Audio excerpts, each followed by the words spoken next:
नमस्कार मंडळी. तर आज आपण आपल्या स्वयंपाकघरामध्ये पारंपरिक पद्धतीने पण थोडीशी वेगळी पद्धत वापरून ह्या अशा छान रंगीबिरंगी पातळ आणि तळल्यानंतर चौपटीने फुलणाऱ्या शिवाय अगदी जाळीदार अशा आपल्या ह्या सालपापड्या बघा तोंडात घालताच विरघळतील अशा ह्या सालपापड्या बनून तयार होतात. तर इथे तुम्ही पाहू शकताय ही सालपापडी खूप ट्रान्सपरंट अशी झालेली आहे. बघा हाताची बोटं सुद्धा ह्या पापडातून दिसत आहेत आणि हे पापड तुम्ही तळून सुद्धा खाऊ शकता किंवा मग भाजून सुद्धा खाऊ शकता, तितकेच तेही छान लागतात. तळल्यानंतर ह्या सालपापड्या चौपटीने फुलतात, त्याशिवाय अजिबात तेलकट होत नाहीत. जर घरामध्ये वयस्कर लोक असतील ना तर त्यांच्यासाठी सुद्धा ही सालपापडी अगदी तोंडात घालताच विरघळतील अशा पद्धतीने बनून तयार होतात. तुम्ही जाळी बघू शकता, सालपापडीला खूप छान पद्धतीने याला जाळी आलेली आहे आणि तुम्ही आता साईज बघू शकताय. आपला हा पापड आणि तळलेला पापड बघा चौपटीने फुललेला आहे. अगदी मस्त अशा ह्या पापडांना चकाकी आलेली आहे. तुम्हाला सुद्धा बनवायचे आहेत का अशा पद्धतीने सालपापड्या? तर त्यासाठी तुम्हाला हा व्हिडिओ शेवटपर्यंत पाहावा लागणार आहे, कारण यामध्ये मी खूप साऱ्या टिप्स दिलेल्या आहेत, ट्रिक्स दिलेल्या आहेत. तर ह्यातले पापड मोडून दाखवते बघा. अगदी खुसखुशीत आणि अजिबात तेलकट होत नाही. आवाज तुम्ही ऐकलाच असाल. तर इतक्या छान पातळ आणि अगदी खुसखुशीत तोंडात घालताच विरघळणारी खूप साऱ्या जाळे पडलेली असे हे सालपापड्या तुम्हालाही जर बनवायच्या असतील तर तुम्ही हा व्हिडिओ शेवटपर्यंत नक्की बघा, कारण सर्वात महत्त्वाचं आहे हे पीठ तयार करणं, कारण ह्याच्यावरतीच ह्या सालपापड्या अवलंबून असतात. तर त्यासाठी तुम्हाला हा व्हिडिओ अजिबात स्किप न करता पाहायचा आहे. बरं, कलरच्या सालपापड्या कशा बनवायच्या हेही आपण पाहणार आहोत. केलेल्या सालपापड्या कशा पद्धतीने आपण वाळवल्या पाहिजेत हे सुद्धा पाहणार आहोत. खूप टिप्स आणि ट्रिक्स सहित ही रेसिपी असणार आहे आणि तुम्ही सुद्धा ह्या उन्हाळ्यामध्ये इथं सांगितलेलं प्रमाण वापरून ह्या सालपापड्या तुम्ही बनवू शकता. खूप छान होतात. तर सालपापड्या कशा करायच्या हे पाहणार आहोत, पण त्याआधी मी ज्योती तुम्हा सर्वांचं ज्योती स्वादिष्ट किचन या आपल्या मराठी रेसिपी चॅनलवरती खूप खूप खूप अगदी मनापासून स्वागत करते. तर सालपापड्या बनवण्यासाठी सर्वात आधी आपल्याला हा तांदूळ 3 दिवस भिजत घालायचा आहे. तर इथे मी हा 3 दिवस भिजवून घेतलेला तांदूळ आहे. तांदूळ भिजवताना सुद्धा जर आज घातला तर दुसऱ्या दिवशी सकाळी त्यातील पाणी काढायचं, तांदूळ स्वच्छ धुवायचा, पुन्हा पाणी घालून आपण भिजत ठेवणार आहे. असे आपण 3 दिवस करणार आहे. तर बघा 3 दिवस तांदूळ भिजल्यानंतर बोटावर घेऊन जरी चुरगळलं ना तरी ह्याचं पीठ तयार होतंय. इतका हा तांदूळ आहे तो छान भिजला गेलेला आहे. तर मी इथे अर्धा किलो या प्रमाणामध्ये हा तांदूळ आहे तो भिजत घातलेला होता. जर तुम्हाला इतकं प्रमाण नको असेल तर तुम्ही वाटीने सुद्धा 2 वाट्या 3 वाट्या असा तांदूळ तुम्ही भिजत घालू शकता. तांदूळ कोणता वापरायचा तर इथे मी हा रेशनचा तांदूळ वापरलेला आहे. जर कोणता भात चिकट होत असेल ना तर तो तांदूळ तुम्ही इथे आवर्जून वापरा सालपापड्यांसाठी. तर हा सगळा तांदूळ आपण नितळून घेणार आहोत आणि एका शिबाड्यामध्ये नितळायला ठेवणार आहोत. ह्याला अजिबात आपण उन्हामध्ये किंवा घरामध्ये वाळवणार नाही आहोत. तर हा मी नितळून घेतलेला तांदूळ आहे. अगदी बघा आपण आप्पे करतो ना त्यासाठी कसं पाणी घालून पीठ करतो त्या पद्धतीनं अगदी थोडं थोडं पाणी घालून मिक्सरला मी हे वाटून घेतलेलं आहे. तर आता रात्री आपण हे वाटून घेतलेलं आहे म्हणजे झटपट आपल्याला सकाळी हे पापड्या बनवता येतात.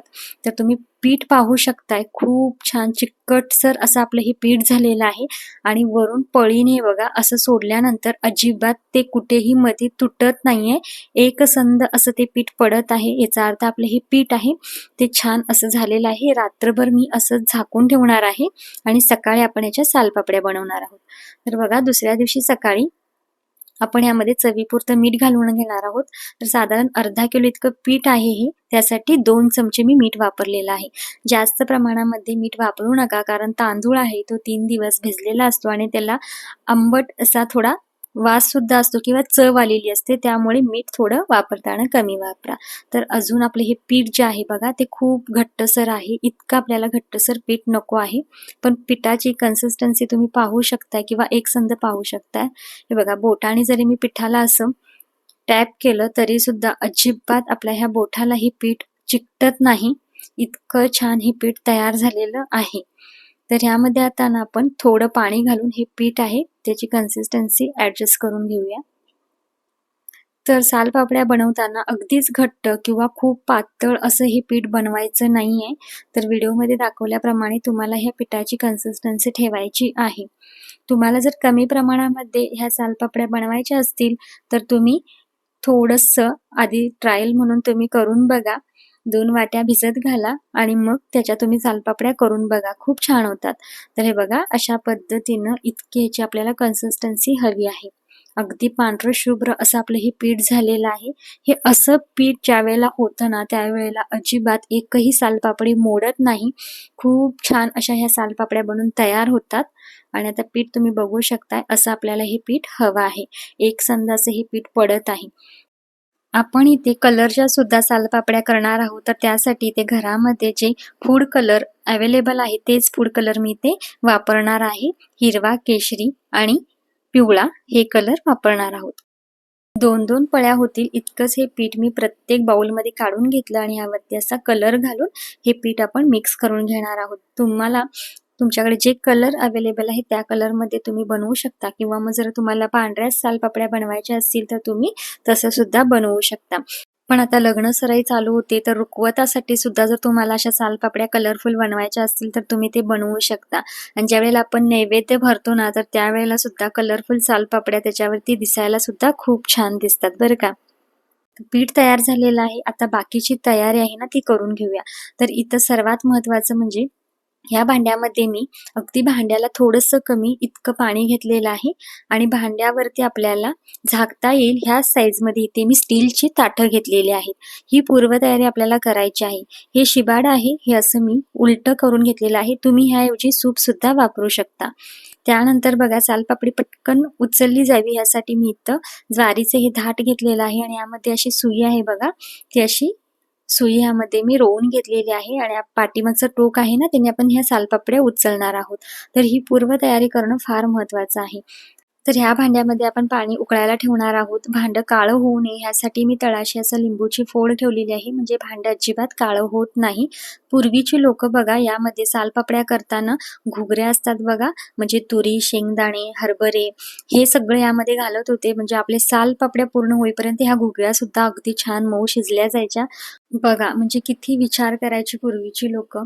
बरं आता सालपापड्या आपण काढल्यानंतर त्या गार होण्यासाठी आपण ह्या परातीमध्ये ठेवणार आहोत. तर त्यासाठी मी परातीमध्ये हे पाणी घेतलेलं आहे. आता सालपापड्या कशा करायच्या ते पाहूया. तर हे बघा ह्या ताटामध्ये साधारण आपला पोहे खायचा चमचा असतो ना त्या चमचा भरून जरी तुम्ही हे पीठ घातलात ना तरी चालेल. तर हे पीठ असं होणं फार महत्त्वाचं आहे तरच छान अशा सालपापड्या होतात. पीठ असं मधोमध घालून घ्यायचं आणि हे बघा हाताने आपण हे ताट असं फिरवायचं आहे गोल गोल असं. एकाच दिशेने आपण हे पीठ असं किंवा हे ताट आहे ना हे असं ताट फिरवायचं आहे बघा. ते बरोबर असं त्याला आकार येतो. फक्त आपण एकसारखं हे ताट असं ह्या पद्धतीनं व्हिडिओमध्ये दाखवलेल्या पद्धतीनं फिरवायचं आहे. खूप छान ह्याला असा आकार येतो आणि अगदी पातळ असं आपल्याला ह्याची सालपापडी करून घ्यायची आहे. पीठ ज्या वेळेला छान होतं त्यावेळेला ते कसं ओळखायचं हे सांगते बघा. सालपापडी पूर्ण झाल्यानंतर बघा ह्याच्यावरती ना छोटे छोटे असे बबल्स आलेले आहेत किंवा फुगे आलेले आहेत. ह्याचा अर्थ पीठ अगदी छान तयार झालेलं आहे. तर इथं आपलं बघा पाणी सुद्धा उकळलेलं आहे. यावरती हे ताट आपण असं ठेवून घेणार आहोत काही सेकंदासाठी. भाकरीला ज्या वेळेला आपण पाणी लावतो आणि ते लगेच वाळते बघा त्याच पद्धतीनं हे लगेच असं वाळून येतं. इतकाही वेळ लावायचा नाहीये. फक्त मी तुम्हाला दाखवण्यासाठी बघता ह्यातले सगळे असे वाळून आलेले आहेत आणि आपण आता लगेचच हे ताट आहे ना ते असं उलटं डब मारायचं आहे. ही सालपापडी होत आहे तोपर्यंत आपण दुसरी सालपापडी सुद्धा अशी घालून घेणार आहोत. तर ह्यासाठी ना तुमच्याकडे अजून 2-3 बायका असल्या ना तरी चालतात. म्हणजे ना काय होतं पटापटा एकाने असं घालून द्यायचं दुसऱ्याने ते ताट व्यवस्थित असं भांड्यावरती ठेवायचं किंवा काढण्याचं काम करायचं. एकाने ह्या सालपापड्या वाळत घालायच्या. इतकं जरी असलं ना तर ह्या पटापटा सालपापड्या होऊन तयार होतात. तर हे बघा वाफ जायला लागली ना की आपण हे ताट आहे ते काढून घ्यायचं आहे आणि असं परातीमध्ये ठेवायचं आहे म्हणजे ताट पटकन गार होतं. लगेचच आपण दुसरी सालपापडी भांड्यावरती ठेवून घ्यायची. ती थोडीशी काही सेकंदासाठी लगेच वाळली ना की आपण लगेच ताट डब मारायचं आहे. आता बघा परातीमधील सालपापडीचं ताट गार झाल्यानंतर सुईच्या ह्या टोकाने असं उचलल्यानंतर अगदी अलगद बघा आपली ही सालपापडी निघत आहे. मस्तच आणि खूप ट्रान्सपरंट आणि पातळ अशा आपल्या ह्या सालपापड्या तयार झालेल्या आहेत. आपण ह्या अशा शिबाड्यावरती ठेवून घ्यायच्या आहेत आणि थोड्या झाल्या नाही की मग आपण ह्याला वाळत घालणार आहोत. तर इथे बघा अशा पद्धतीने आपण ह्या सालपापड्या करून ठेवल्या. ही वाफ बघा, ही वाफ अशी गेल्यानंतर समजायचं की सालपापडी इथे शिजलेली आहे. लगेच अशी परातीमध्ये काढून ठेवायची आणि गार झालं की असं काढून घ्यायचं आहे. तर अशाच पद्धतीने आपण उरलेल्या सुद्धा सगळ्या सालपापड्या बनवून घेणार आहोत. इथे बघू शकताय सालपापडी खूप ट्रान्सपरंट अशी झालेली आहे. तर ह्या सालपापड्या अजिबात तुटत नाहीत किंवा चिरत नाहीत. अगदी झटपट अशा ह्या सालपापड्या बनून तयार होतात. महत्त्वाची टिप म्हणजे बनवलेलं सालपापडीचं जे ताट आहे बघा, ते आपल्याला दर वेळेला असं पाणी लावून स्वच्छ असं कापडानं पुसून घ्यायचं आहे. हे फार महत्त्वाचं आहे. कारण ताटाला थोडंसं पीठ खाली चिकटलेलं असतं आणि त्यामुळे दुसरी सालपापडी अजिबात व्यवस्थित येत नाही. तर त्यासाठी प्रत्येक वेळेला हे ताट स्वच्छ करून घेणं फार महत्त्वाचं आहे. तर आपण कलरसुद्धा करून ठेवलेले आहेत. तर ते बघा कलरच्या सुद्धा सालपापड्या आपण अशाच पद्धतीनं करून घेणार आहोत. कलरफुल सालपापड्या दिसायलाही खूप छान दिसतात. नैवेद्याच्या ताटावरती सुद्धा खूप छान दिसतात आणि लहान मुलांनाही थोडं छान वाटतं ते कलरफुल सालपापड्या बघितल्यानंतर. त्यासाठी तुम्ही आवर्जून कलरफुल सालपापड्या एकदा नक्की ट्राय करा. खूप छान बघा अशा पद्धतीने हे ताट आपल्यालाही फिरवायचं आहे. तर ही बघा सालपापडी आपण छान अशी शिजवून घेतलेली आहे. फक्त ना असं टोक लावलं आपण सुईचं की अलगद अशी ही सालपापडी निघते. बघा आणि किती ट्रान्सपरंट आणि ह्याला चकाकी खूप छान आलेली आहे.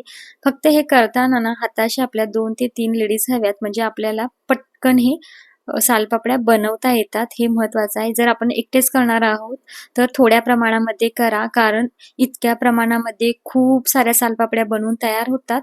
तुम्ही आधी 1 ते 2 वाटी तांदूळ भिजत घाला आणि तितक्याच करून बघा. कारण जर आपण एकटेच हे करत असू तर ह्यासाठी आपल्याला खूप वेळ लागतो आणि हाताशी जर आपल्या कोण असेल तर मग मात्र हे पटापट केलं जातं. तर त्यासाठी आधी छोट्या प्रमाणामध्ये करून बघा. इथं आपल्या ह्या सगळ्या सालपापड्या बघा अशा करून झालेल्या आहेत. आपण ह्या आधी घरामध्येच वाळत घालणार आहोत. त्यासाठी मी पॉलिथिनचा पेपर अंथरलेला आहे आणि त्यावरती ह्या सालपापड्या मी अशा वाळत घालत आहे आणि ह्या पटकन वाळून येतात. अजिबात ह्याला वेळ लागत नाही.